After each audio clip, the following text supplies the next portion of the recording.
Bonjour à tous, très heureux de vous retrouver sur Public Sénat pour cette nouvelle édition de Sénat 360.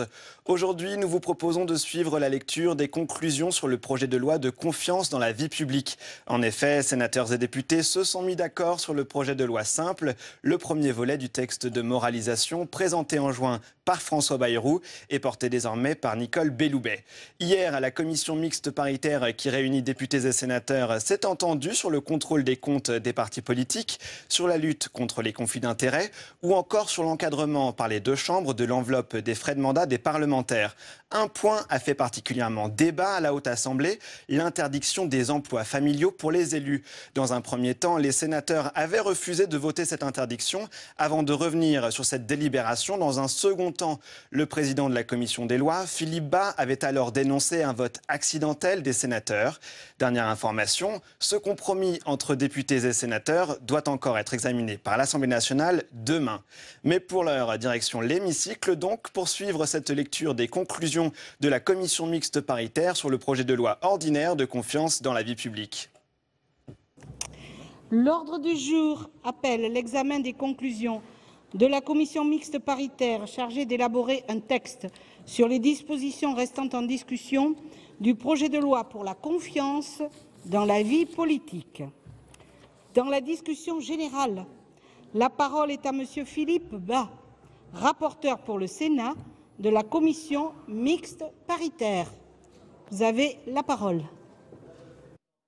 Madame la Présidente, il n'est pas besoin d'un long propos introductif pour saluer l'accord que nous avons obtenu en commission mixte paritaire sur les deux projets de loi, à l'exclusion naturellement de la disposition qui a fait achoper notre entente sur le second et qui concerne la réserve parlementaire. Je me dois de dire, en introduisant ce débat, à quel point nous avons été contrariés, et très vivement, de l'obstination du gouvernement et de la majorité de l'Assemblée nationale à réduire à néant cette source de financement, comme si un combat a été mené contre les communes rurales de ce pays, mais aussi un certain nombre d'associations, et notamment d'associations de Français de l'étranger, qui vont voir se tarir une source de financement de leurs équipements qui n'aura pas de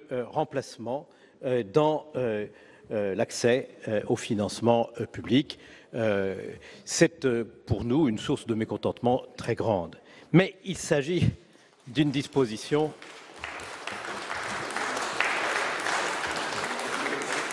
Ce n'est d'ailleurs pas principalement pour nous que le mécontentement existe, mais bien pour les 36 000 communes de ce pays.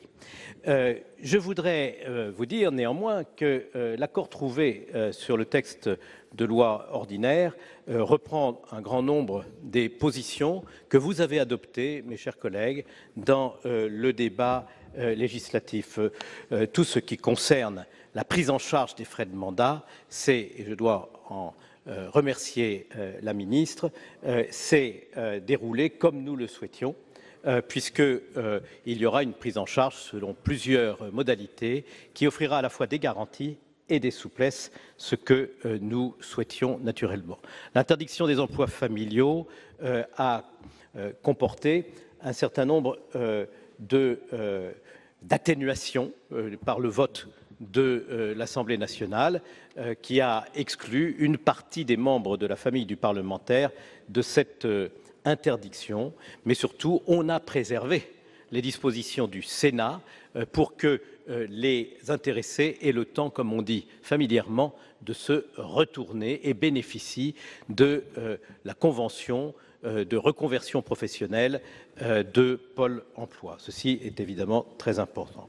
Il y a 6 points sur lesquels le Sénat a obtenu des satisfactions qu'il attendait dans la discussion en commission mixte paritaire. C'est d'abord, pour plusieurs de ces points, la symétrie que nous entendions imposer entre les obligations qui sont créées pour les parlementaires et les obligations que nous avons voulu poser aussi pour les membres du gouvernement. Ceux-ci ont naturellement des responsabilités qui leur donnent accès beaucoup plus qu'un parlementaire qui, lui, n'a aucun accès aux fonds publics, qui leur donne accès aux fonds publics qu'il gère comme chef d'administration. Il était pour le moins nécessaire que cette symétrie dont le gouvernement n'avait pas voulu et pour laquelle d'ailleurs il a déposé un certain nombre d'amendements devant l'Assemblée nationale afin de l'écarter puisse être établie. C'est ainsi qu'il y aura bien un registre des déports dans les délibérations du Conseil des ministres quand un ministre qui aura intérêt dans un point de l'ordre du jour sera obligé de se déporter. Ce registre comportera la mention de ce déport. C'est ainsi que les frais de représentation des ministres donneront lieu à un décret en Conseil d'État pour déterminer les conditions, les modalités et les limites de la prise en charge de ces frais. Je suis très impatient de découvrir le texte de ce décret. C'est ainsi que, à l'initiative d'ailleurs de notre collègue Colomba, nous avons maintenu l'exigence d'un rapport et ce rapport sera déposé non pas dans l'année mais dans les 6 mois pour ce qui concerne le pantouflage, ce qui nous permettra de revenir sur les sujets en fonction des réalités observées. C'est ainsi, enfin, que s'agissant de la rémunération de collaborateurs à temps partiel par les lobbies, l'interdiction posée pour les parlementaires vaudra aussi pour les ministres, ce qui est bien le moins compte tenu des responsabilités que ceux-ci exercent. Enfin, nous avons accepté, pour ce qui concerne l'inéligibilité liée à des crimes ou à des délits commis par quelqu'un qui voudrait être candidat à une élection, un amendement de toute dernière minute, puisque je l'ai découvert dans la nuit de lundi à mardi, qui fasse mention du casier judiciaire. Je tiens à préciser que si j'ai accepté cet amendement, une fois n'est pas coutume, c'est parce qu'il est dépourvu de toute substance et n'entraînera donc pas l'inconstitutionnalité de la mesure. Il se borne à dire que la peine d'inéligibilité prononcée par le juge au moment où il condamne un prévenu à une peine liée à un crime ou à un délit doit figurer dans le casier judiciaire. Ça va sans dire, vous le savez bien, puisque cette obligation existait déjà et qu'elle est du niveau réglementaire. Pour des raisons qui m'échappent, le gouvernement a tenu à le préciser de la manière la plus nette dans la loi et c'est la position qu'a défendue mon homologue de l'Assemblée nationale. Je n'ai pas voulu mener un combat sur ce point qui nous aurait empêchés d'aboutir, mais je tiens à vous dire qu'il s'agit bien d'un élément qui caractérise les neutrons législatifs, c'est-à-dire qui n'a aucune substance. Je suppose que d'aucuns voudraient pouvoir dire que, ainsi, l'engagement du président de la République d'empêcher l'accès à la fonction parlementaire de quelqu'un qui aurait une peine inscrite à son casier judiciaire aurait été tenu. Tel n'est heureusement pas le cas, car si ça l'avait été, la disposition aurait été inconstitutionnelle et nous n'aurons pas été très avancés de voter une disposition inconstitutionnelle, bien sûr. La disposition que nous avons adoptée ici et qui figure bien dans la loi est à la fois plus sévère que l'inscription au casier judiciaire, qui peut être retirée par le procureur de la République, et elle est aussi plus juste, parce que quand l'inscription au casier judiciaire est retirée par le procureur de la République, il faut que le condamné l'ait demandé, et donc dans certains cas, le condamné le demande, dans d'autres cas, il n'en ressent pas l'utilité, si bien que cela crée une inégalité entre Français condamnés pour la même peine et pour le même délit ou le même crime, alors que la peine d'inéligibilité, elle est prononcée par un juge du siège et non pas et ne dépend pas d'un magistrat du parquet, et d'autre part, elle est égale pour tous. Voilà, mes chers collègues et Madame le ministre, très brièvement, l'économie générale de cet accord sur la loi ordinaire qui s'étend en réalité à la loi organique, sauf pour la disposition que nous défendions, qui consistait à créer un nouveau régime de financement des investissements pour les petits équipements des communes dont le gouvernement n'a pas voulu. Nous ne manquerons pas de le rappeler à l'ensemble des maires de France. Merci. La parole à Madame Nicole Belloubet, garde des Sceaux, ministre de la Justice. Madame la présidente, mesdames et messieurs les sénateurs, j'ai plaisir à me retrouver aujourd'hui devant vous puisque vous êtes saisis des conclusions de la CMP sur le projet de loi pour la confiance dans la vie politique. Alors, je tiens à saluer Monsieur le Président Bas, rapporteur de la CMP, qui a présenté les points d'accord qui ont permis aux deux assemblées de converger sur le projet de loi ordinaire. Cela n'a pas été possible, Monsieur le Président, vous l'avez souligné, sur le projet organique que vous réexaminerez en nouvelle lecture après-demain. Les points de vue étaient trop divergents entre l'Assemblée nationale et le Sénat sur la suppression de la réserve parlementaire. Vous l'avez dit, point de vue donc trop divergents pour qu'un accord puisse se réaliser. Je crois qu'aujourd'hui, il faut regarder les choses de manière sereine et nous reviendrons sur ce point avec nos arguments respectifs lors de l'examen du projet de loi organique en nouvelle lecture. Sur le projet de loi ordinaire, chaque assemblée a pu faire un pas l'une vers l'autre et c'est pour moi un grand motif de satisfaction. C'est dans ce genre de circonstances que l'on mesure réellement ce qu'est un travail parlementaire constructif, effectif et qui est fondé à la fois sur des convictions solides de part et d'autre, mais aussi sur le respect et l'écoute mutuelle et donc sur la volonté de légiférer positivement.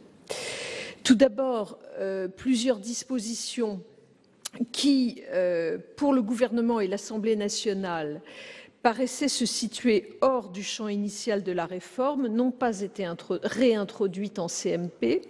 Elles concernaient pour l'essentiel la fonction publique et le gouvernement avait fait valoir devant l'Assemblée nationale, suivi en cela donc par l'Assemblée, que le périmètre originel du projet de loi n'incluait aucune thématique relative à la fonction publique.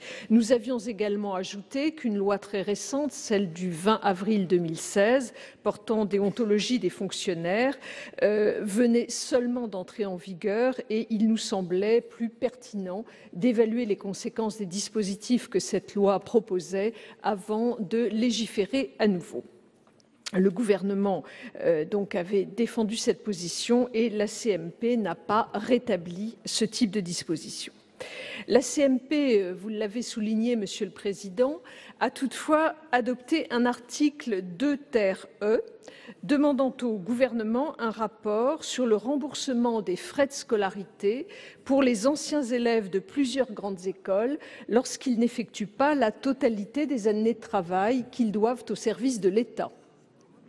L'intérêt d'une telle disposition prévoyant la remise d'un rapport se rapportant à un sujet qui est déjà réglé par voie de décret n'est pas apparu déterminant au gouvernement. Toutefois, bien entendu, nous prenons acte du choix qui a été effectué par la CMP. Il en est de même de deux autres dispositions.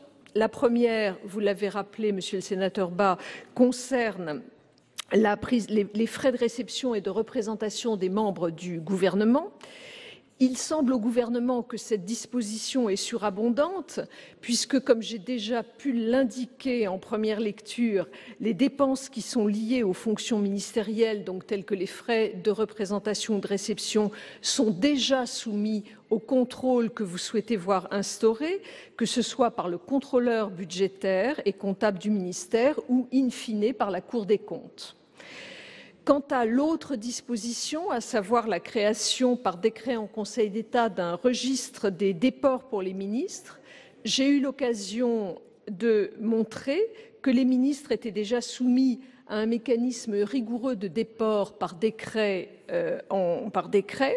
Ce dispositif a d'ailleurs déjà trouvé à s'appliquer pour l'actuel gouvernement. La CMP a souhaité maintenir un tel mécanisme qui, de mon point de vue, pourrait peut-être poser des difficultés au regard du principe de secret des délibérations du Conseil des ministres. Il appartiendra au Conseil constitutionnel, s'il est saisi, d'en apprécier la constitutionnalité et nous saurons qui, de l'un ou de l'autre, avait raison sur ce point. En toute hypothèse, et au-delà de nos points de vue juridiques différenciés, le gouvernement prend acte des dispositions qui ont été actées par la CMP et évidemment respecte la volonté de la Commission. L'essentiel Monsieur le Président, Mesdames et Messieurs les sénateurs, est bien que les deux assemblées aient pu se rassembler autour des points forts de ce texte. Il me semble qu'il y en a 6, c'est d'ailleurs le chiffre, Monsieur le Président, que vous avez annoncé. Le premier point fort s'attache à l'inéligibilité des personnes qui commettent des crimes ou des délits.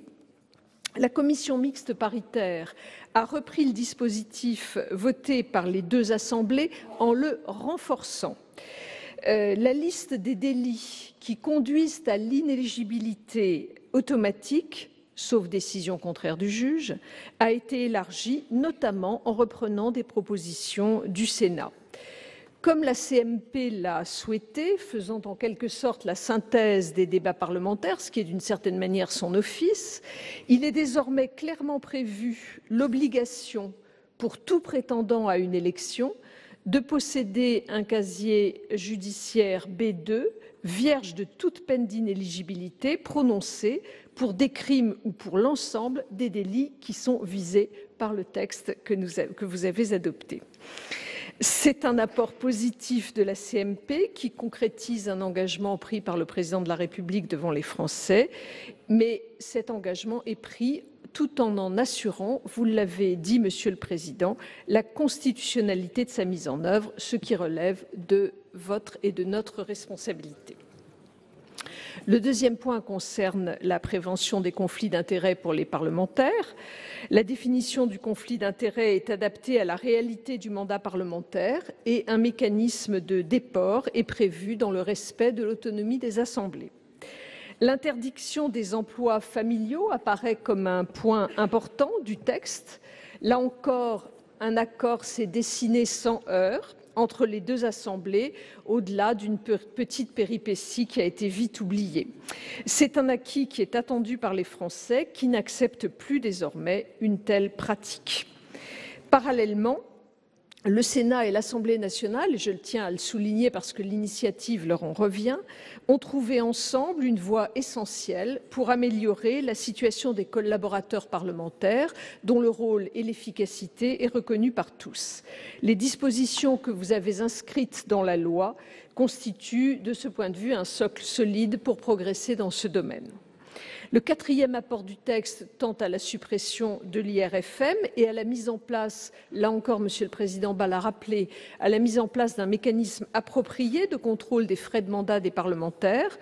Nous avions déjà beaucoup progressé avec votre rapporteur lors de la première lecture et c'était un motif de satisfaction, chacun, je crois, ayant compris les préoccupations de l'autre. La commission des lois de l'Assemblée nationale a approfondi le travail que nous avions engagé, aboutissant à un accord qui me semble équilibré et qui tout à la fois introduit la rigueur des contrôles, mais offre cependant la souplesse de la mise en œuvre nécessaire au fonctionnement de la vie parlementaire, dans le respect de l'autonomie des assemblées. Le projet de loi ordinaire prévoit aussi, et c'est le cinquième grand axe de ce texte, les conditions dans lesquelles le Président de la République et le Premier ministre peuvent, avant la nomination d'un membre du gouvernement, vérifier qu'il ne se trouve pas en situation de conflit d'intérêts, vérifier qu'il est en règle sur le plan fiscal et vérifier que son casier judiciaire B2 est vierge. Ce texte, le texte que vous allez adopter ne concerne donc pas seulement les parlementaires, comme j'ai pu l'entendre trop souvent au cours des dernières semaines. Cette exigence avait été en particulier portée par votre rapporteur. Elle est désormais satisfaite.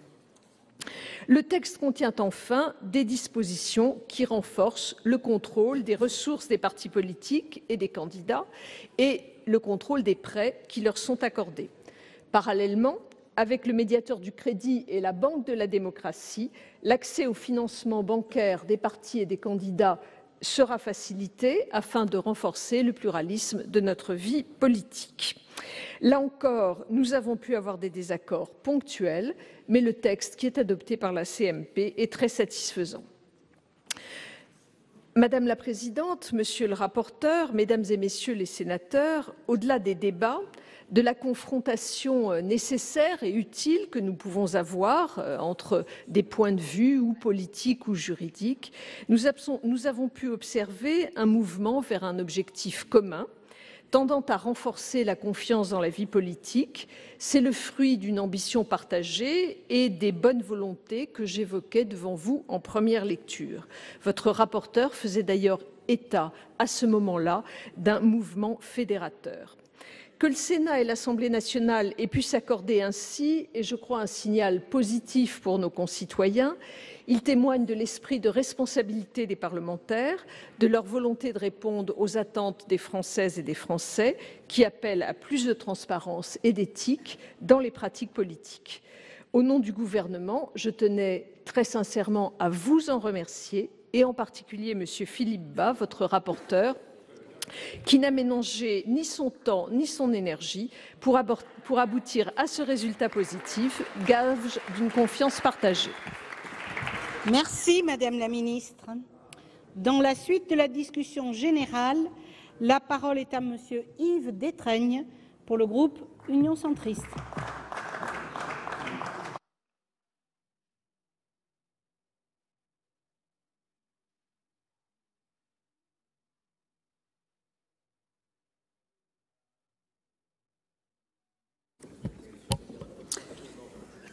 Voilà. Madame la Présidente, Monsieur le Président rapporteur, Madame la Ministre, mes chers collègues, la confiance entre les citoyens et leurs représentants, chacun ici en est conscient, est actuellement en crise. Les principaux symptômes de cette crise de confiance, qui ne touche pas uniquement notre pays, sont l'abstention, la désaffection pour les institutions et les élus, ainsi que la floraison de mouvements populistes et radicaux. Pour remédier à cette crise qui abîme notre démocratie, le gouvernement a présenté au Parlement un projet de loi rétablissant la confiance dans l'action publique. Les dispositions de ce texte avaient principalement pour objet de durcir le régime de l'inéligibilité en cas de manquement à la probité, de fixer un cadre aux conditions d'embauche et de travail des collaborateurs d'élus, en interdisant notamment les emplois familiaux, de réformer les conditions de rémunération des parlementaires et de renforcer la lutte contre les conflits d'intérêts et le contrôle du financement de la vie politique. Le projet de loi désormais intitulé « Pour la confiance dans la vie politique », après avoir été examiné par la commission mixte paritaire, est une nouvelle fois soumis à notre Assemblée. Malgré son objet particulier, le projet a été discuté et adopté par le Parlement dans de bonnes conditions, de ce dont chacun d'entre nous peut, à juste titre, se réjouir.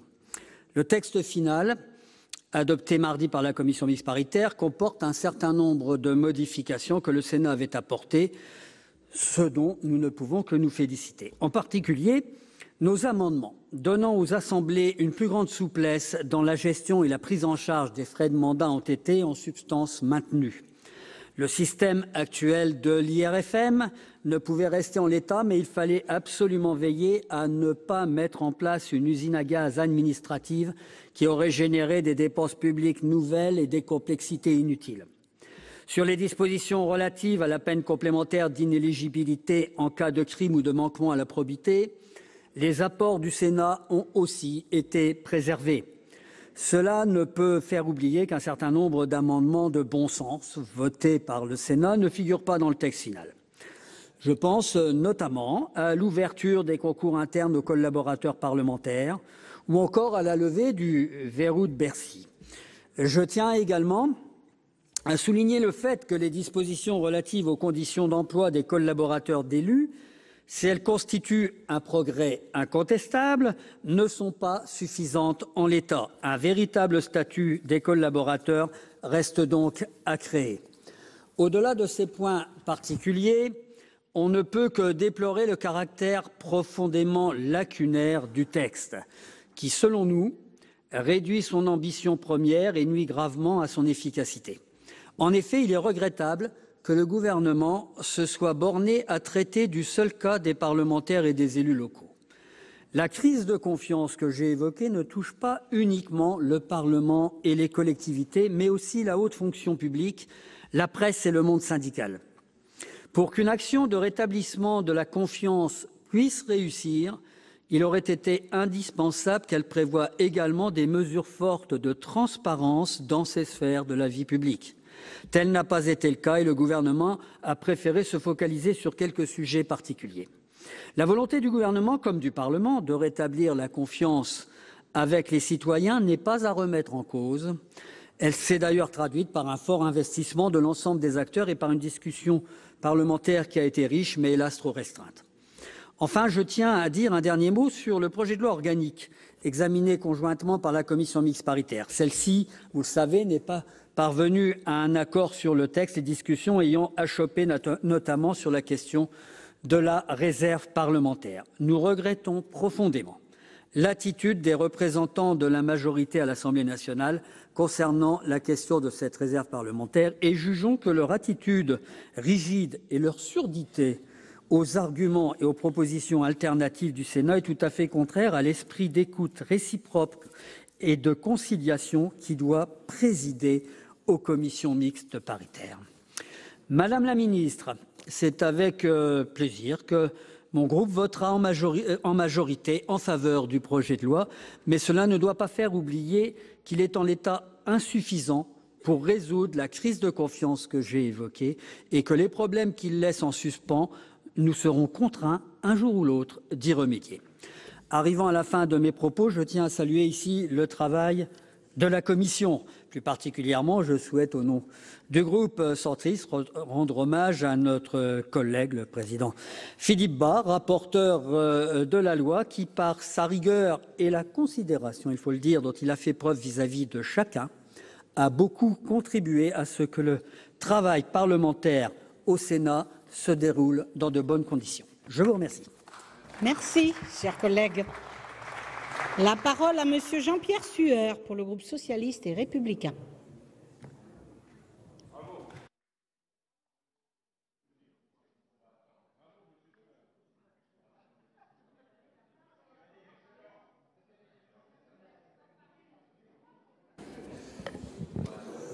Madame la Présidente, Madame la Ministre, Garde des Sceaux, mes chers collègues, tout d'abord, je veux me joindre au compliment de notre collègue Yves Détraigne par rapport au travail de notre président rapporteur Philippe Bas. Je voulais ensuite, sans revenir sur le fond du débat, il en sera question vendredi, dire simplement, et bien que ce ne soit pas le sujet de ce jour, que sur la forme, la commission mixte paritaire d'hier pose quelques problèmes. Je veux dire qu'on peut penser ce qu'on veut du sujet, mais qu'il soit dit d'emblée qu'une position est telle qu'elle ne peut donner lieu à aucune discussion, que c'est à prendre ou à laisser, que c'est non négociable et que de toute façon il est exclu qu'il y ait un vote, donne un sentiment qui n'est pas, et je lis à quelques amis qui sont ici particulièrement et qui je sais nous entendent, n'est pas particulièrement compatible avec une volonté de renouveau profond de la vie politique. Ceci étant dit, j'en viens à l'objet du débat d'aujourd'hui sur le texte qui nous est maintenant soumis et que notre groupe soutiendra par son vote. Il est des avancées importantes et certaines étendues particulièrement au Sénat. Pour ce qui est d'abord de la suppression des emplois familiaux, je pense que c'est positif, même si nous avons bien fait de prendre en compte la situation des personnes concernées, qui doivent pouvoir bénéficier d'un délai et de conditions pour qu'elles puissent trouver une autre activité. Pour ce qui est de l'IRFM, je crois que dans notre pays, nous avons pu le constater, chacun juge normal que l'on doive rendre compte des frais professionnels induits par une activité comme la nôtre. Cela sera fait sous le contrôle, sous l'autorité des bureaux des assemblées parlementaires, et c'est très bien ainsi. Pour ce qui est des apports plus spécifiques du Sénat, mes chers collègues, je veux souligner les apports sur les collaborateurs parlementaires. En effet, il eût été choquant que l'on abordât la question des collaborateurs parlementaires que sous le seul angle des emplois familiaux.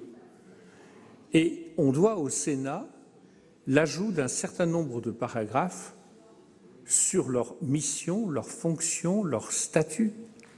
Il y aura sans doute des choses à préciser, mais c'était la moindre des choses.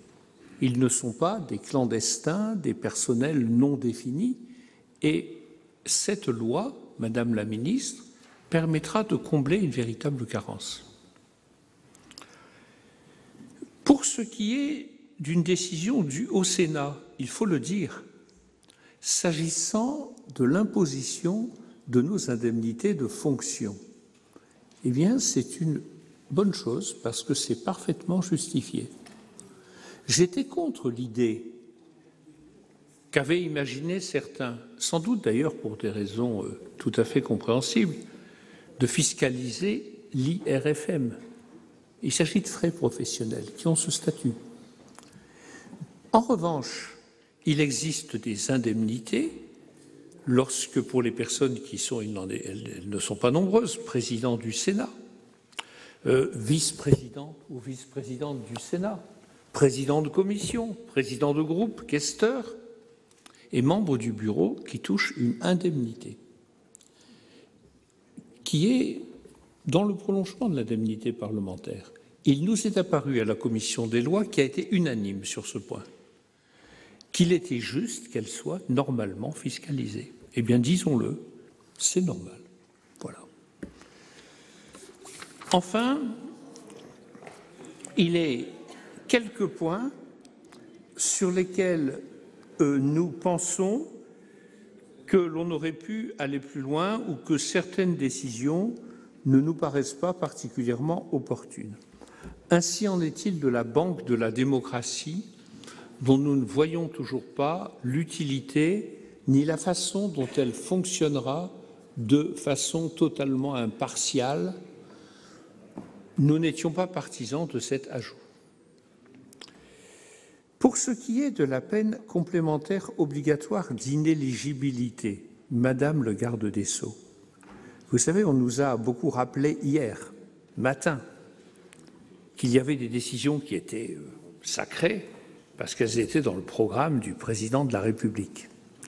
Vous savez comme moi ce qu'il y avait à ce sujet dans le programme du président de la République, à savoir la nécessité pour être candidat à une élection de produire la fiche numéro 2 du casier judiciaire. Et c'était très simple et très lisible. Et vous nous avez expliqué longuement que c'était contraire à la Constitution. Nous n'en sommes pas persuadés. Et dans le fond, on pourrait aussi, mais vous savez bien que nous ne le faisons pas, prendre exemple sur ce que nous avons entendu hier pour dire voilà, c'est une décision, c'est un engagement, il s'impose absolument. La souplesse, le dialogue sont des grandes vertus auxquelles nous tenons. Pour ce qui est enfin du verrou de Bercy, le Sénat a voté, comme vous le savez, Madame la Ministre, vous êtes garde des Sceaux et il faudra quand même un jour en sortir avec cette histoire-là, avec ce sujet, que lorsqu'il y a nécessité de saisir la justice d'une question fiscale, eh bien cela se produise naturellement, que la justice soit saisie sans qu'il y ait ce verrou administratif, quelle que soit la compétence, la pertinence de cette grande administration des finances publiques. Enfin, et je terminerai là-dessus, j'avais posé avec d'autres collègues la question des micro-partis. Nous en avons beaucoup parlé. Il existe toujours, à la fin de ce débat, 451 partis politiques en France. La question est complexe, mais elle mérite d'être travaillée, parce que personne ne peut dire qu'il n'y a pas là des questions de commodité. Et voyez-vous, Monsieur Carucci, je parle comme toujours avec modération. Bon, mais toujours est-il que j'ai enregistré ce qu'a dit Madame Jacqueline Gouraud, qui, lorsqu'elle était à ce banc pour vous remplacer, Madame la Ministre, s'est engagée à ce qu'il y ait un groupe de travail auquel elle m'a proposé spontanément de participer. Je participerai avec le ministère de l'Intérieur sur cette question. Donc je pense que vous confirmerez cela et que ce groupe de travail se mettra en place rapidement parce que il n'est pas souhaitable que cette question perdure. Donc voilà les raisons, voilà nos réticences, les points sur lesquels nous sommes opposés, ou plutôt nous avons considéré qu'il était possible d'aller plus loin, mais il y a des avancées, de fortes avancées dans ce texte, et le Sénat y a pris sa part. C'est pourquoi je vous redis que le groupe socialiste le soutiendra. Merci. La parole à Madame Esther Benbassa, au nom des non-inscrits.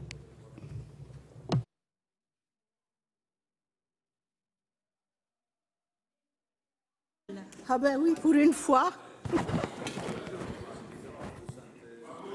Madame la Présidente, Madame la Ministre, Monsieur le rapporteur, chers collègues, je voudrais commencer par rendre hommage à Monsieur Bas, notre président rapporteur, que je considère comme un grand connaisseur de la loi, loi avec un grand L.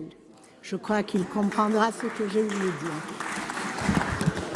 L'ensemble des sénatrices et sénateurs écologistes se félicitent qu'un accord a été trouvé en CMP sur ce projet de loi ordinaire. Si ce texte comprend de nombreuses avancées, nous restons un peu dubitatifs sur son impact final une fois qu'il sera entré en application. Ce n'est pas seulement par une soi-disant moralisation que l'on rétablira la confiance. Nos concitoyens attendent aussi davantage d'éthique et nous devons continuer à faire nôtres certaines règles de déontologie. Veillons à ce que l'antiparlementarisme ambiant et la précipitation ne nous empêchent de légiférer sur les véritables dangers susceptibles de menacer le principe fondamental de la séparation des pouvoirs. À ce propos, nous ne pouvons que regretter le refus de lever le verrou de Bercy contre le vote unanime du Sénat, un verrou finalement maintenu par le groupe majoritaire à l'Assemblée nationale. Avec ce dispositif controversé, on s'expose à de nouvelles affaires politico-financières qui renforceront la défiance de nos concitoyens à l'égard des politiques, malgré le vote de cette loi de prétendue moralisation, un mot qui me fait peur. En revanche, nous sommes satisfaits de l'élargissement du champ des infractions pouvant conduire à une peine d'inéligibilité. Délit de harcèlement et de violence sexuelle, provocation à la haine en raison de la race, du sexe ou de l'orientation sexuelle. Cela étant, et n'en déplaise aux sénateurs de En Marche, la confiance s'obtient d'abord en sachant tenir ses engagements de campagne. Il reste encore beaucoup à faire pour rétablir le lien de confiance avec nos concitoyennes et concitoyens, en dépassant nos intérêts politiques immédiats, en renonçant aux postures et en nous montrant davantage en empathie avec elles et avec eux. Bien sûr, sans tomber dans le populisme antipoliticien, anti-médias, anti-fonctionnaires et presque anti-tout, actuellement en vogue, alimenté par l'extrême droite que nous avons déjà connu dans le passé avec le poujadisme et qui dessert le fonctionnement de la démocratie en caressant les mauvais penchants des uns et des autres. Merci. Merci. La parole à Monsieur Alain Richard pour le groupe La République En Marche.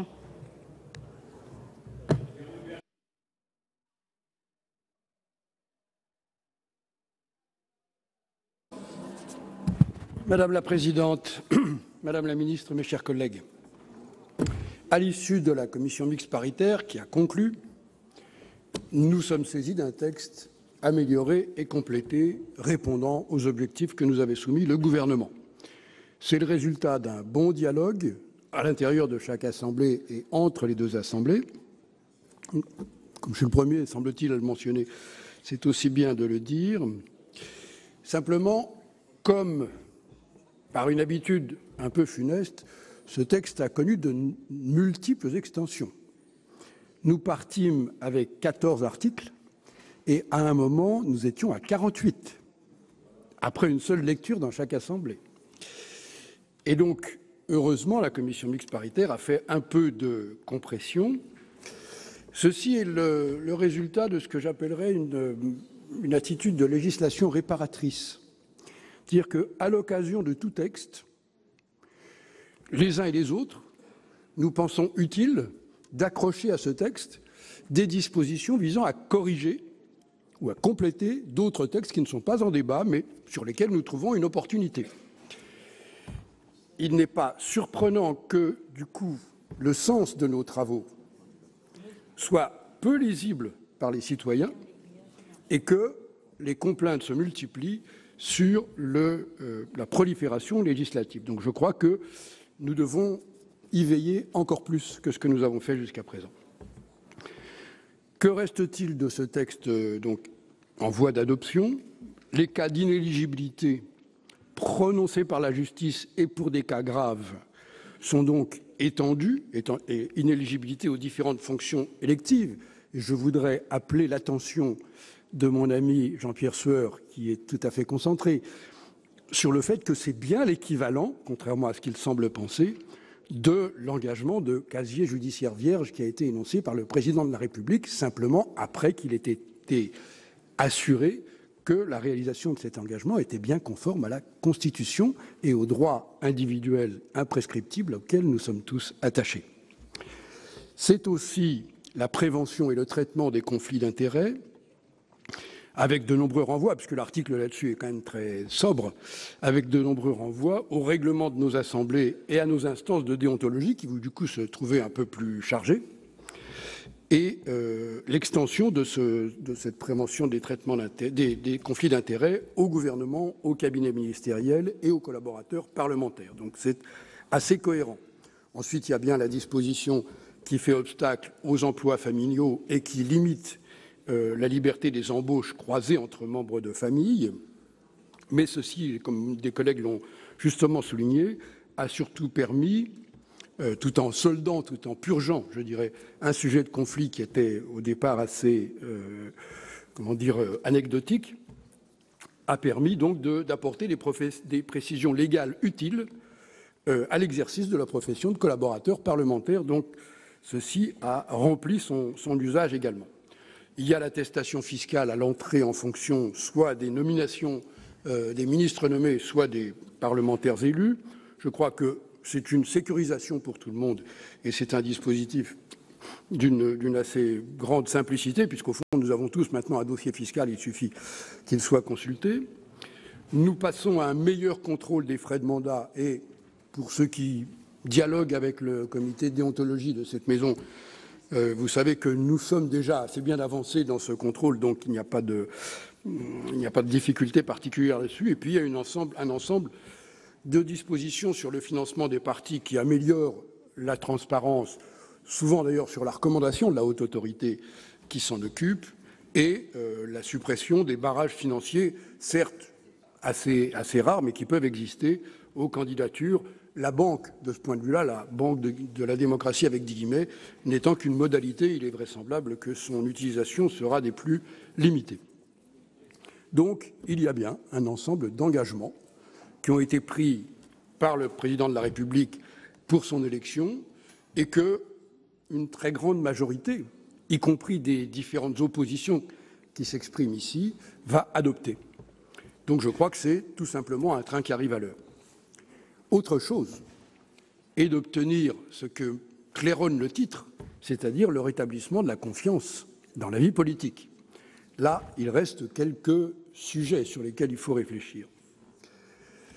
Ma suggestion personnelle, l'idée que je voudrais introduire dans le débat, c'est que ce serait notre mission et ce serait notre intérêt de dialoguer sur ces sujets d'éthique politique entre formations politiques, avec toutes nos divergences, parce que nous sommes tous concernés, et que ce n'est pas uniquement avec des textes, des limitations et des barrages juridiques que nous assurerons le rétablissement de cette confiance.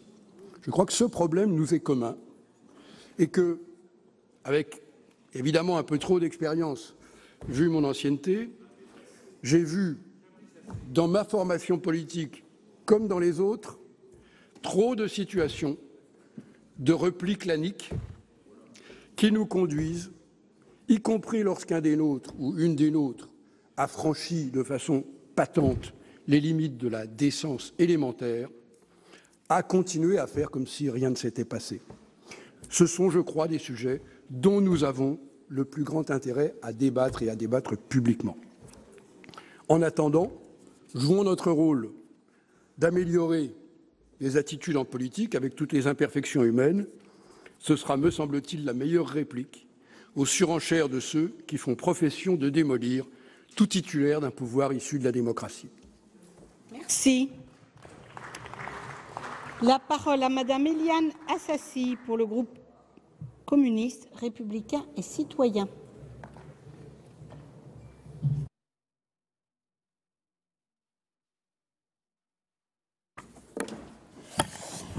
Madame la Présidente, Madame la Ministre, Monsieur le Président, rapporteur qui a très bien travaillé, mes chers collègues, aujourd'hui nous concluons donc le projet de loi ordinaire et vendredi nous reviendrons pour le projet de loi organique. C'est une curieuse façon de célébrer le 228e anniversaire de la nuit du 4 août 1789 qui a aboli les privilèges et fait disparaître les archaïsmes quand on sait comment s'est conclu la CMP sur le projet de loi organique, notamment sur le point de la réserve parlementaire.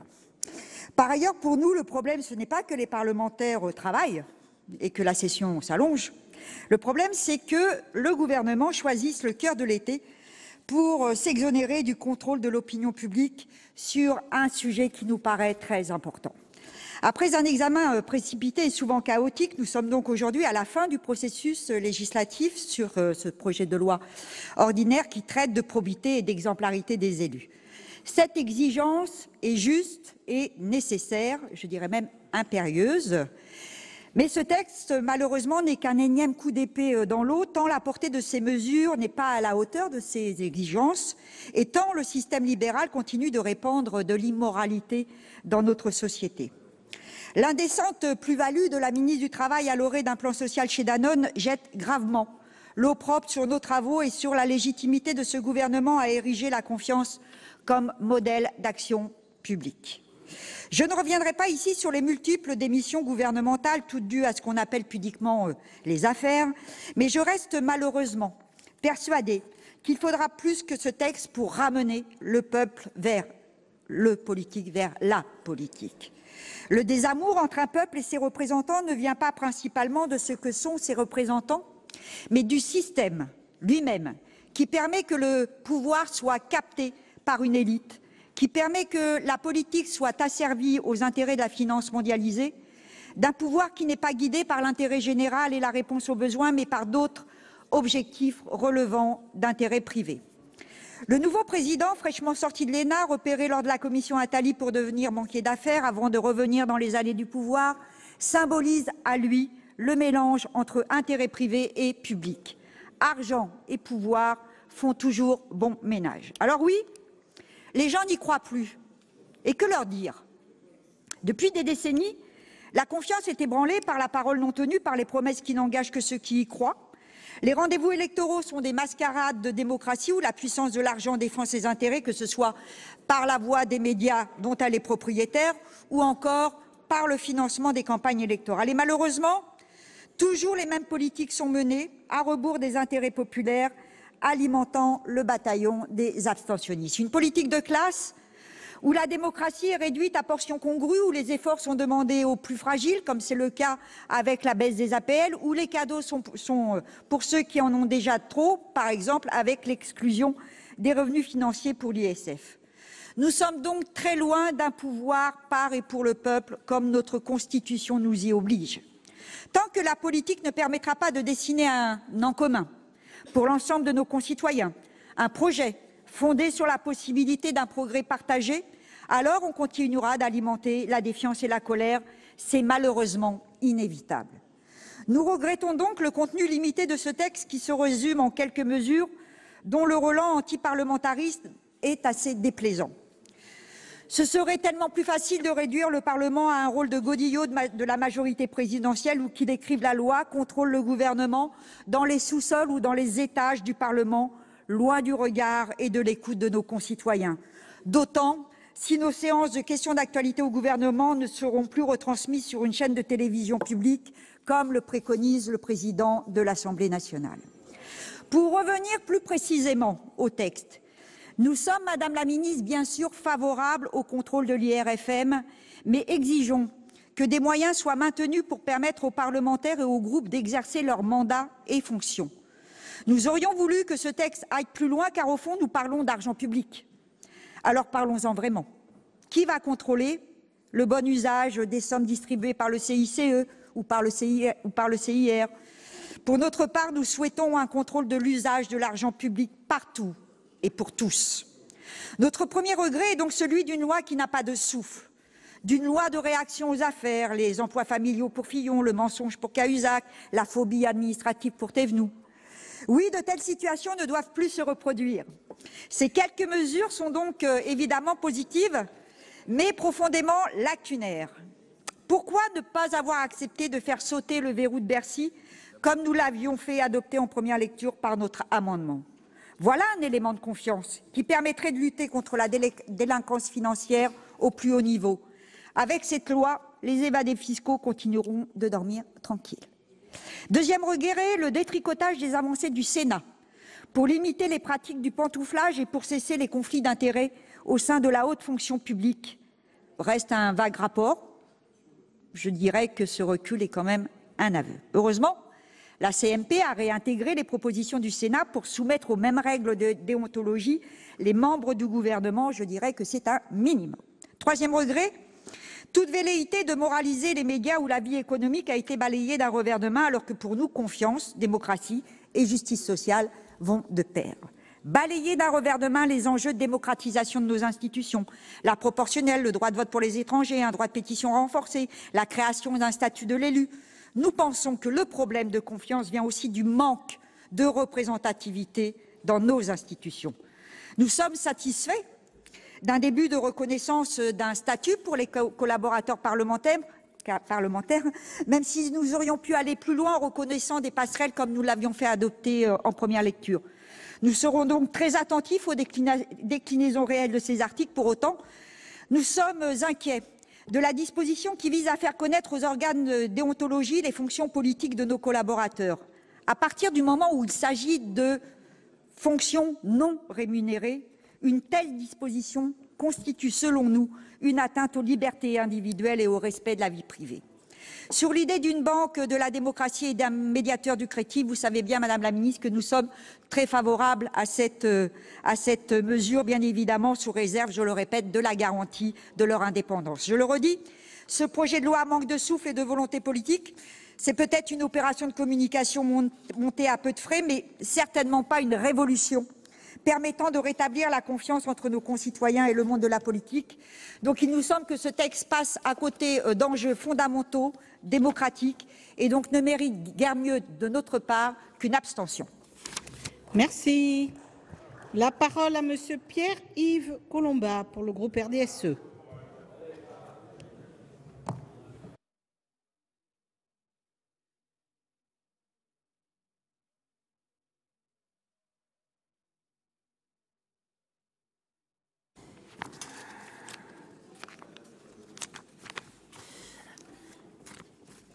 Madame la présidente, madame la garde des Sceaux, Mes chers collègues, Monsieur le Président, je ne dirais pas du bien de vous, mais je le pense fortement.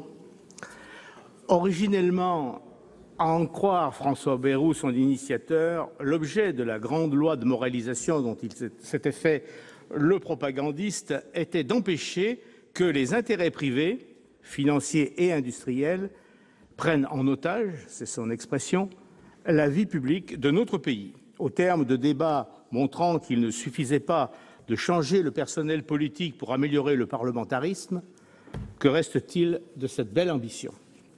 Outre quelques 150 millions d'euros d'économies budgétaires sur le dos des collectivités avec la suppression de la dotation parlementaire que le Sénat a eu raison de ne pas accepter et que j'espère les grands électeurs n'oublieront pas en septembre, 1 million d'économies sur l'IRFM, selon l'étude d'impact, compensée par le coût du contrôle qui sera probablement supérieur au gain.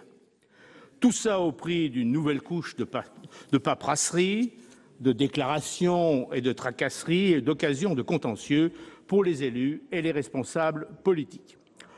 Un libéralisme bureaucratique, telle est la spécificité française, avec quelques autres particularités, comme ce que j'appellerais le favoritisme institutionnel inversé.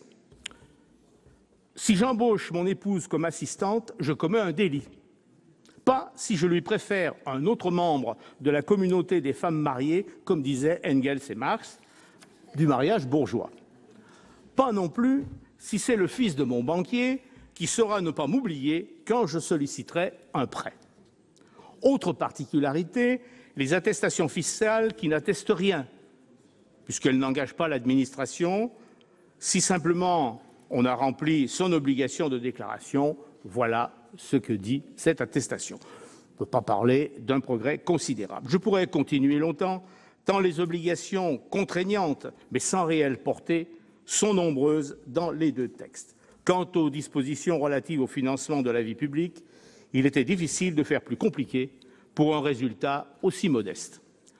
Par contre, s'agissant de l'essentiel, de la prise en otage de la vie publique par les grands intérêts, comme disait Bayrou, de la porosité de plus en plus grande entre la nébuleuse politique qui gravite autour du consul présidentiel, la haute bureaucratie d'État et les milieux d'affaires, ou l'administration, rien.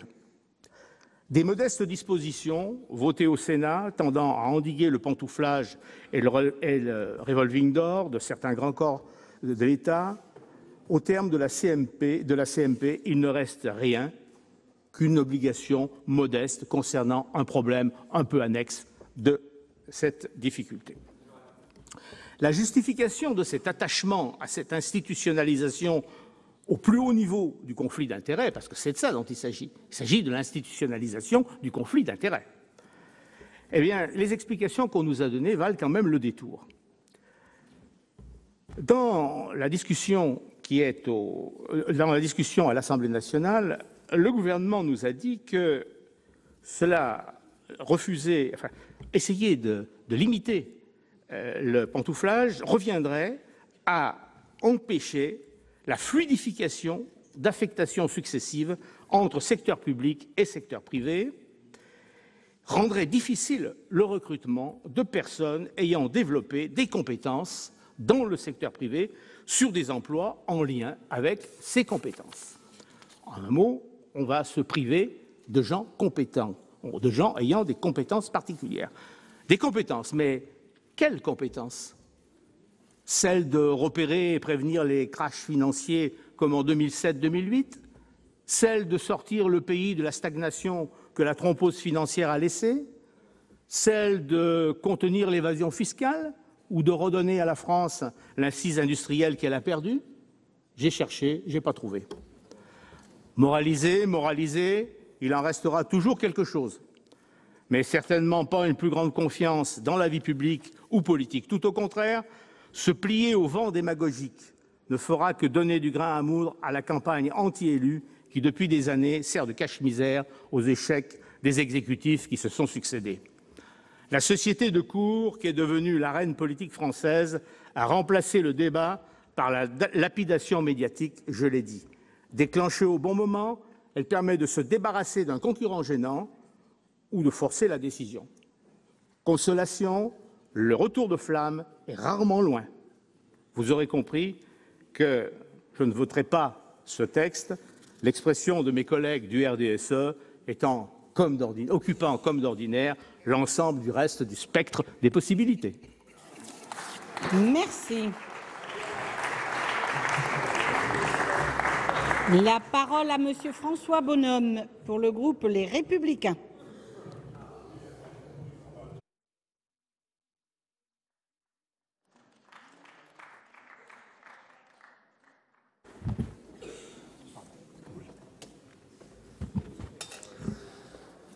Monsieur le Président, Madame le garde des Sceaux, mes chers collègues, le garde des Sceaux, lors de son audition au Sénat, a évoqué la nécessité d'un choc de confiance dans notre vie politique. Un choc de confiance qui prendrait la forme, selon les auteurs de ce projet, de l'introduction d'une multitude de dispositions en matière de probité et d'éthique pour les élus. Une telle proclamation a de quoi surprendre si l'on se souvient qu'une trentaine de textes ont été votés précédemment et ont imposé de nouvelles exigences aux responsables publics. Nous avons nous-mêmes pris nos responsabilités dans cette Assemblée avec notre comité de déontologie parlementaire, instrument du respect d'une certaine règle de conduite. Avant même d'évoquer le contenu de ce que nous allons voter, l'emploi même du terme « moralisation », qui a été depuis supprimé dans divers intitulés du projet de loi, était donc à mon sens inadapté en ce qu'il contient d'ambiguïté qui vient alimenter ce soupçon et cette présomption défavorable dans l'esprit public. Le Sénat a accueilli le projet de loi initial avec une grande vigilance. Il a toujours porté une attention particulière au respect de la Constitution, des libertés et des droits fondamentaux, en particulier la liberté de candidature, la liberté de fonctionnement des partis politiques et la séparation des pouvoirs. De même, le Sénat devait s'assurer que les collectivités locales de toute taille ne soient pas livrées à d'injustes sacrifices. Je pense en particulier à la réserve parlementaire, dont la suppression, que j'évoquerai ultérieurement, aura des conséquences néfastes sur les projets de nos communes. Ce texte a manifestement été rédigé dans une précipitation. Le Sénat a néanmoins fait preuve d'ouverture d'esprit et a souhaité apporter sa contribution aux législateurs et de défenseurs des élus locaux. Ainsi, grâce à l'esprit de discernement de notre président rapporteur, le Sénat a comblé un certain nombre de ses lacunes. Je pense notamment au renforcement des garanties pour les collaborateurs familiaux qui seront licenciés par l'effet couperet de ce présent texte. Nous leur devions d'améliorer leur sort car ils travaillent dans le sens de l'intérêt général. Ils vont pouvoir bénéficier de l'accompagnement dans leur transition professionnelle ainsi que dans des délais plus adaptés que ceux qui avaient été initialement prévus. Nous avons introduit aussi dans le texte un dispositif sûr et réaliste pour la gestion des frais de mandat et des indemnités parlementaires, dans le respect de l'autonomie de nos assemblées, afin de permettre un contrôle efficace. J'ajoute que nous avons veillé à élaborer un texte qui rétablit la confiance à l'égard de l'ensemble des acteurs de la vie publique, élus certes, mais aussi membres du gouvernement et fonctionnaires. Mes chers collègues, les exigences en matière de bonne conduite et de transparence s'appliquent à tous. Le texte du gouvernement était à cet égard particulièrement lacunaire et d'une discrétion de violette, sans doute due à une trop forte modestie ou à un altruisme trop exclusif. Ainsi, à l'initiative de notre groupe, le Sénat a introduit un nouveau titre relatif à la déontologie des fonctionnaires. Le législateur doit s'emparer de la question des allers-retours de certains hauts fonctionnaires ou agents publics en disponibilité entre la fonction publique et le secteur privé, qui laisse perplexe beaucoup de nos concitoyens. C'est ainsi que le texte adopté par le Sénat prévoyait plusieurs dispositions, dont notamment des délais de carence pour encadrer ces allers-retours entre la fonction publique et le secteur privé. Malheureusement, ce titre entier, et on comprend mal pourquoi, n'a pas survécu à l'examen par l'Assemblée nationale. Le Sénat a créé un registre des déports pour les ministres confrontés à un conflit d'intérêts en Conseil des ministres et prévu qu'un décret définirait les conditions de prise en charge des frais de représentation des membres du gouvernement. Nous nous réjouissons que ces dispositions aient été finalement reprises par l'Assemblée nationale et acceptées par le gouvernement. Nous avons aussi œuvré pour préserver les droits de nos concitoyens concernés par cette loi, puisque le texte adopté par le Sénat fait défense aux membres du gouvernement d'adresser à l'administration des impôts des instructions dans des affaires individuelles dans le cadre de la délivrance de l'attestation fiscale. Nous avons également supprimé un dispositif bancal et redondant, la banque de la démocratie dont l'office envisagé est déjà largement rempli par les établissements de crédit. Enfin, le Sénat s'est montré particulièrement attentif au sort des collectivités locales qui, avec la suppression de la réserve parlementaire, verront immanquablement leurs ressources et leurs moyens d'action encore amputés. Et ce, alors même qu'ils sortent affaiblis d'un régime drastique, puisque sous le précédent quinquennat, un effort de 11 milliards d'euros leur a été demandé. Pour les 5 ans à venir, ce sont 13 milliards d'euros supplémentaires qui manqueront, auxquels s'ajoute, si j'ose dire, la suppression de la taxe d'habitation et le gel de 80% de la DETR. La réserve parlementaire, au niveau des sénateurs de notre groupe, aide environ 70 à 80% des projets d'investissement, sous le contrôle, faut-il le rappeler, du ministère de l'Intérieur et réalisé par les petites communes. Absolument. Nous avions proposé, à titre de substitution, un fonds dédié à la participation de tous les parlementaires de droit aux commissions attribuant la DETR. Malheureusement, la majorité gouvernementale, engoncée dans ses promesses de circonstance, n'a pas retenu nos propositions. De manière générale, le gouvernement a été très sélectif dans la reprise des apports du Sénat, préférant une vision parfois étriquée et, j'allais dire, climatique, qui est de nature, en fin de compte, à affaiblir les élus. Ainsi, à l'issue d'un examen au déroulement tumultueux, l'Assemblée nationale est largement revenue sur plusieurs mesures clés de notre Assemblée. Bien plus, l'Assemblée nationale a supprimé l'intégralité au titre relatif à la déontologie des fonctionnaires. On comprend que l'intention du gouvernement et de sa majorité est de poursuivre une démarche de mise à l'index en refusant des règles de conduite qui s'imposeraient à l'ensemble des acteurs de la vie publique. Je note toutefois que la commission mixte paritaire réunie hier a fait preuve d'une plus grande sagacité, choisissant de retenir plusieurs apports utiles du Sénat, dont notamment la création d'un registre de déport pour les membres du gouvernement et l'encadrement des frais des ministères. Je regrette profondément que le gouvernement et sa majorité n'aient pas souhaité rechercher une alternative à la suppression pure et simple de la réserve parlementaire.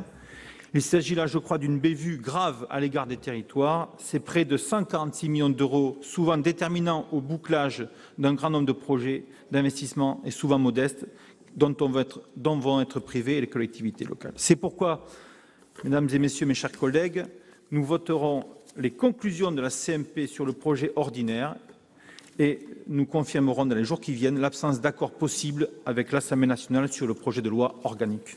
Je vous remercie. Merci. La parole à Monsieur Marc Lamini pour le groupe Les Républicains.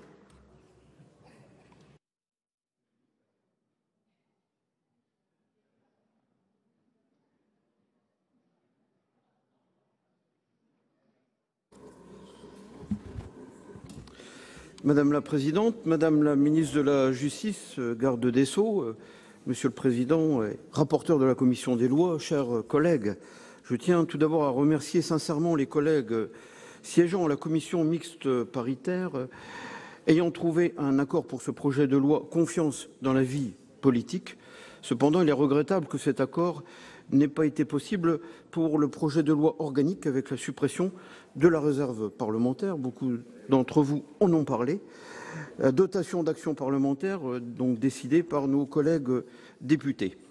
Le président Philippe Bas s'est battu avec passion, cœur et passion et conviction, je vais dire aussi, et beaucoup d'entre vous aussi, tous les collègues sénateurs, pour soutenir ce dispositif qui est totalement transparent et encadré par le ministère de l'Intérieur et qui sert exclusivement à soutenir des projets d'investissement portés essentiellement par des communes rurales. Comme je l'avais indiqué le 10 juillet dernier dans le cadre de la discussion générale, depuis de nombreuses années, différents textes ont été adoptés et concernent par exemple la mise en place de la haute autorité de la transparence de la vie publique, les déclarations de patrimoine fiscal, la lutte contre les conflits d'intérêts, etc. Le dévouement des élus locaux méritent d'être soulignés. En effet, 600 000 élus en France travaillent au quotidien pour l'intérêt général et l'intérêt local. L'éthique, la morale, la transparence, l'exemplarité constituent nos priorités. Nous nous devons de rendre des comptes à nos électeurs et les grands électeurs pour la Haute Assemblée. Le Sénat, depuis plusieurs années, à l'initiative du président Gérard Larcher et du Bureau, œuvre avec beaucoup de rigueur et d'exemplarité, notamment pour l'utilisation de l'IRFM. Nous sommes responsables de l'argent public et engagés pour servir l'intérêt général, d'où l'importance des hautes instances et juridictions telles que le Conseil constitutionnel, le Conseil d'État, les tribunaux administratifs. Je n'oublie pas non plus de citer la Cour des comptes, notamment, et beaucoup d'autres instances. S'agissant de l'emploi des collaborateurs au Sénat, je soulignerai le travail de qualité réalisé par l'Association de gestion des assistants de sénateurs, Madame la Présidente, et l'ensemble des services qui suivent aussi avec beaucoup de rigueur, notamment les contrats de travail. À titre personnel, et je le partage avec beaucoup de nos collègues, nous disposons d'une petite équipe. Notre circonscription étant l'ensemble de nos départements respectifs. Pour moi, les Ardennes, mes deux collaboratrices qui n'ont aucun lien de parenté avec moi, travaillent avec efficacité, avec dévouement, ce qui est le cas pour beaucoup d'entre vous, et ma suppléante m'aide aussi à titre totalement bénévole. S'agissant de la commission mixte paritaire du 1er août dernier, comme l'ont indiqué le président Philippe Bas et Madame la ministre, différentes dispositions ont été évoquées et discutées, relatives notamment à l'élargissement du champ d'application de la peine complémentaire obligatoire d'inéligibilité en cas de crime ou délit qui traduisent un manquement à la probité, le contrôle des frais liés à l'exercice du mandat parlementaire et l'interdiction des emplois familiaux, la prévention des conflits d'intérêts, la déontologie des fonctionnaires, les obligations déclaratives devant la haute autorité, situation patrimoniale, les emplois de collaborateurs de parlementaires, de ministres, d'élus locaux également, les dispositions relatives au financement de la vie politique. Concernant par ailleurs l'article 12, le Sénat fut la plus grande concession, notamment l'habilitation à légiférer par voie d'ordonnance pour créer une banque de la démocratie. Et s'agissant de l'article 15, un point positif, ce sont les informations qui sont communiquées aux membres de la commission de la DETR et également aux parlementaires du département. Pour conclure, dans les lignes directrices du Sénat, le soutien aux territoires qui était largement évoqué, les territoires ruraux en particulier, reste une priorité pour notre institution qui a été créée en 1799. Défenseur des collectivités territoriales, défenseur de la démocratie locale, j'aurai aussi, je n'oublie pas, un message de remerciement les plus sincères à notre secrétaire général du Sénat, M. Jean-Louis Hérin, pour votre dévouement au service du Sénat. Et je dirais, pour conclure, vive le bicamérisme. Je vous remercie. Bien. Très bien. Non, restez. La parole, dernier orateur, M. François Commen, pour le groupe Les Républicains.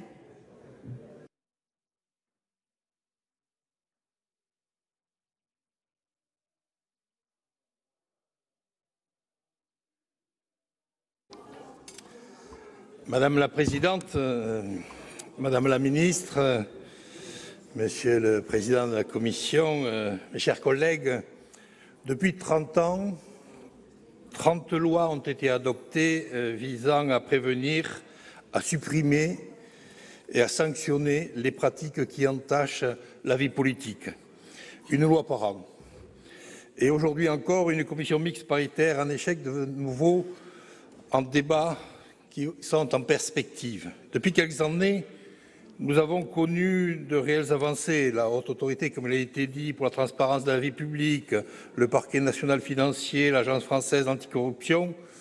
Pourtant, si l'on considère les derniers mouvements de l'opinion, ces avancées n'ont pas suffi à combler l'abîme de défiance vis-à-vis des responsables publics et plus particulièrement des parlementaires. Alors nous pouvons au-delà de la commission mixte paritaire, et nous interroger sur leur capacité à rétablir la confiance dans l'action publique. Alors, si la confiance n'exclut pas tout contrôle, comme le disait Lénine, la politique impose des résultats. Ce à quoi Jaurès répond, la République est un grand acte de confiance et un grand acte d'audace. C'est bien cela notre défi.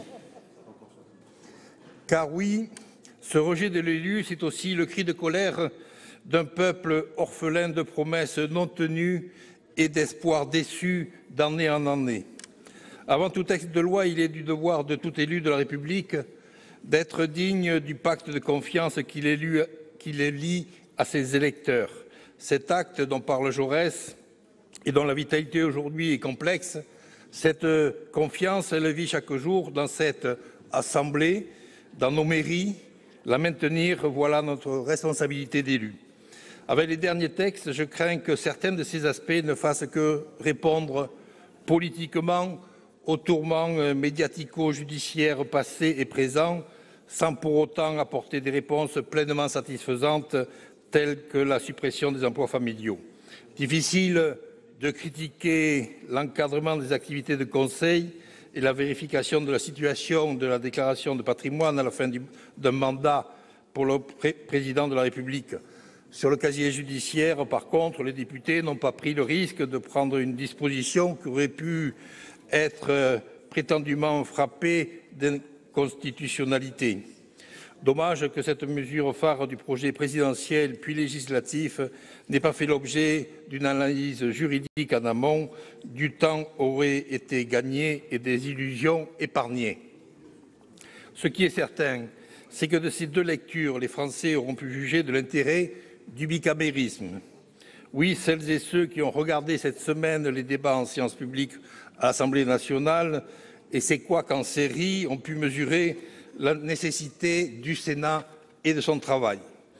Un texte considéré unanimement par les observateurs comme enrichi et amélioré a été voté au Sénat, renforçant la lutte contre les conflits d'intérêts et la transparence, encadrant les emplois de collaborateurs parlementaires ainsi que les conséquences de leur licenciement en fin de mandat de leurs parlementaires employeurs, que les représentants associatifs et syndicaux des collaborateurs soient d'ailleurs ici également félicités pour leur action en la matière.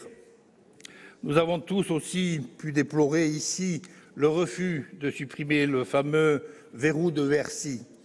Outre ce point, le texte sénatorial limitait les conflits d'intérêts pour les hauts fonctionnaires, encadrait strictement cette pratique que l'on nomme pantouflage. Bref, nous allions bien au-delà des intentions gouvernementales.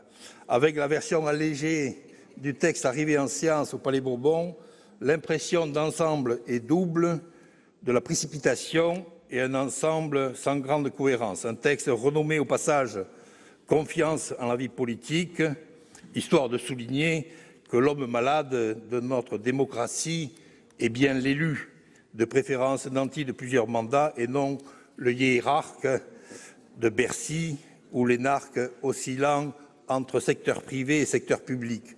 Et pendant ce temps-là, les fonctionnaires d'en bas subissent dans nos hôpitaux, dans nos écoles et ailleurs des restrictions budgétaires et des conditions de travail déplorables, alors qu'ils concourent chaque jour au service public.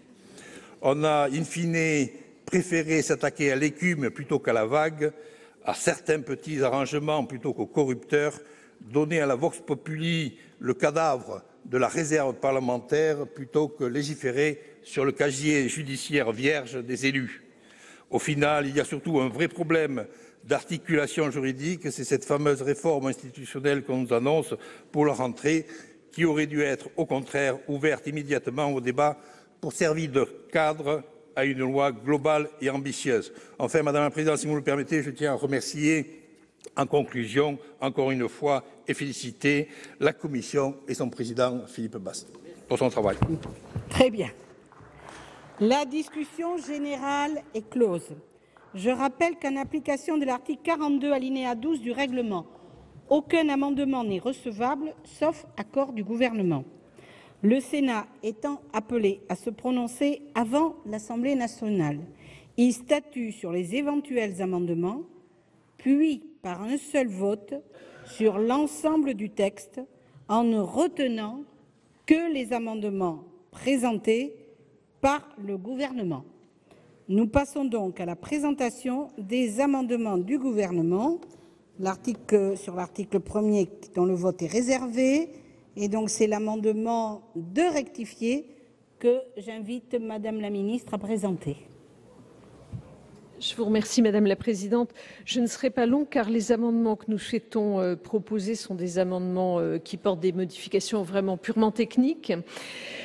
Donc, le premier amendement à l'article 1er procède à une coordination afin de permettre à la juridiction de déroger au prononcé de la peine complémentaire d'inéligibilité dans tous les cas prévus par cet article, tant pour les crimes que pour les délits qui sont énumérés à l'article 1er, conformément à l'intention du gouvernement, du Sénat et de l'Assemblée nationale.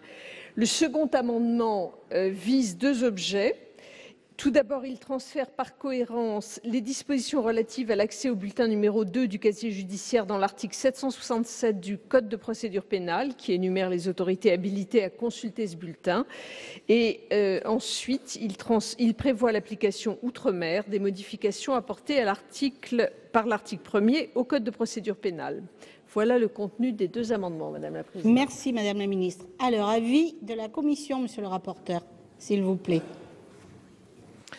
Madame la Présidente, Madame la Ministre, le regretté Jacques Barrot, pour qui j'avais beaucoup d'admiration, disait souvent, et il fut un grand ministre comme un grand parlementaire, qu'il n'y a pas de bonne politique sans bonne technique. Les amendements présentés par le gouvernement en fournissent l'illustration. Certains ont été approuvés par la Commission, d'autres ont été sollicités par la Commission. Et je voudrais, une bonne fois pour toutes, donner un avis favorable à tous ces amendements. Très bien. Alors, je vais donc mettre aux voix, je commence l'amendement de rectifier, qui est donc avis du favorable de la Commission, qui est pour. Ah non, vous vouliez prendre la parole? Oui. Ah, vous avez la parole. C'est mon cogé. Merci Madame la Présidente. Je vais profiter de l'occasion pour m'exprimer sur l'explication de vote et ne pas laisser mon collègue Jean-Pierre Sueur, avec qui j'ai beaucoup de respect, mais parler seul au nom du groupe socialiste. Donc, Madame la Ministre, quel que soit l'intitulé de ce projet de loi plusieurs fois modifié, l'enjeu était bien de définir un cadre. La confiance, elle, sera reconquise par la seule volonté que nous aurons, nous les élus, de changer de méthode. C'est en réalité un rendez-vous un peu manqué. Pourquoi? Rendez-vous un peu manqué car vous n'avez pas initié de consultation publique. Celle que nous avons initiée avec mon collègue Joël Labbé sur la plateforme Parlement et Citoyens a porté ses fruits. Plus de 10 500 votes et 1 200 contributions. Les citoyens ont montré leur intérêt pour ce texte et ses ambitions, mais n'ont pas été entendus. Rendez-vous manqué car les débats ont été précipités, ça a été dit, procédure accélérée oblige, mais surtout dans l'actualité de campagne présidentielle et législative entachée par les affaires. Rendez-vous manqué car quid de la promesse électorale du candidat Emmanuel Macron sur le casier vierge, mes collègues se sont largement exprimés là-dessus.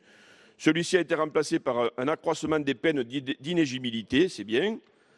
Ce n'est pas une réponse claire et équitable pour les Français qui, eux, sont contraints de présenter un casier vierge pour toute candidature à plus de 350 professions. Comment leur expliquer?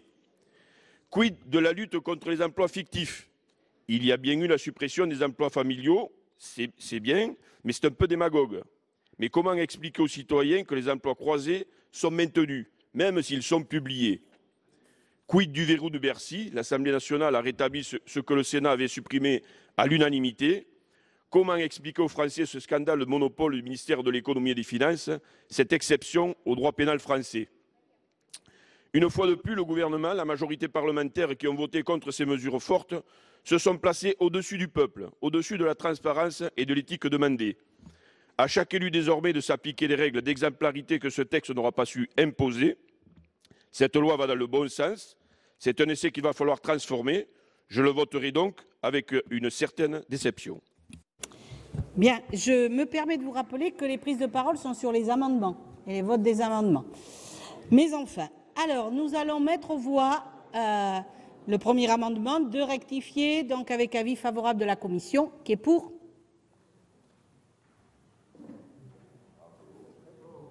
Qui est contre? Qui s'abstient? Bien, il est adopté. Même vote pour le second amendement. Parfait, donc il est adopté. Nous passons à l'article 2 quater, dont le vote est réservé également, et l'amendement 3 présenté par le gouvernement. Madame la ministre. Oui, c'est un amendement de coordination, Madame la Présidente. Je ne vais pas au-delà.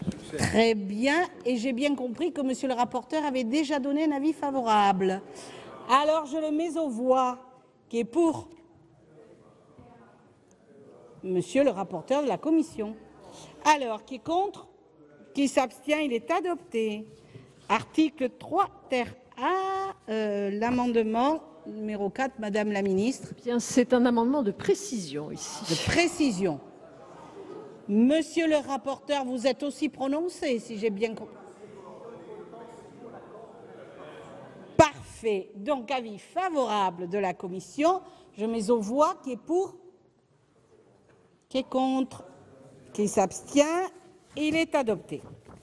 Alors, conformément à l'article 42, alinéa 12 du règlement, je vais donc mettre aux voix l'ensemble du projet de loi pour la confiance dans la vie politique, dans la rédaction résultant du texte élaboré par la commission mixte paritaire et modifié par les amendements du gouvernement que nous venons de voter.